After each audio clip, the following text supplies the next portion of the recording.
সপ্তাহের ব্যবধানে শীতের সবজির দাম কমেছে রাজবাড়ীর বাজারগুলোতে। এ নিয়ে আরও জানাতে যুক্ত হচ্ছেন সহকর্মী মিঠুন গোস্বামী। মিঠুন, শীতের সবজির দাম তো কমেছে, অন্যান্য পণ্যের কি অবস্থা, সেগুলোর দাম কেমন দেখছেন?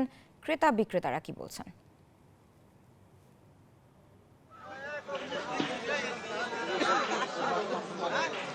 ধন্যবাদ।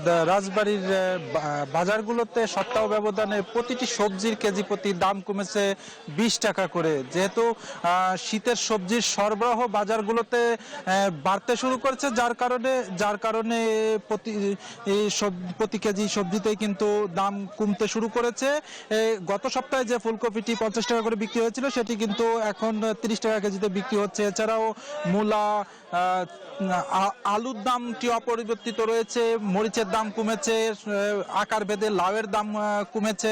আমরা এখানে দেখতে পাচ্ছি যে যেহেতু এছাড়াও double million offer Walton fridge কিনে পেতে পারেন 20 লক্ষ টাকা, রয়েছে কোটি কোটি টাকার নিশ্চিত উপহার। পেঁয়াজের দাম যদি বলি সেটি কিন্তু অপরিবর্তিত রয়েছে। অর্থাৎ গত সপ্তাহে যে 110 টাকা ছিল সেটা এখনো 110 টাকা করে বিক্রি হচ্ছে। আমরা ক্রেতাদের সঙ্গে কথা বলেছি, তারা বলেছে যে এর সাধ্যের মধ্যে রয়েছে। আমি একটু আপনার কাছে জানতে চাইছি যে গত সপ্তাহ থেকে শীতের যে সবজিগুলোর দাম কমছে না বাড়ছে?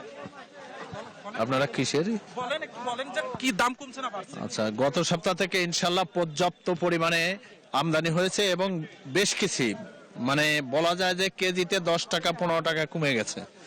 আমরা স্বাচ্ছন্দ্যে কিছুটা কিনতে পারছি, তবে আমাদের অনুরোধ যত তাড়াতাড়ি সম্ভব এই আমাদের দ্রব্যমূল্য সাধারণের ক্রয় ক্ষমতায় আনার জন্য আমি সদাশয় মহোদয় যারা এখানে হাট বা বাজার যারা নিয়ন্ত্রণ করে থাকেন তাদের কাছে সবিনয় অনুরোধ করছি।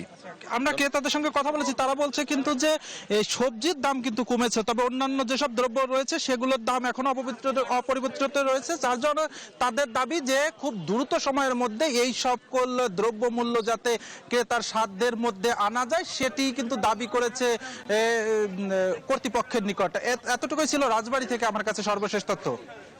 মিঠুন, আপনাকে ধন্যবাদ। দর্শক, রাজবাড়ী থেকে যুক্ত ছিলেন সহকর্মী মিঠুন গোস্বামী।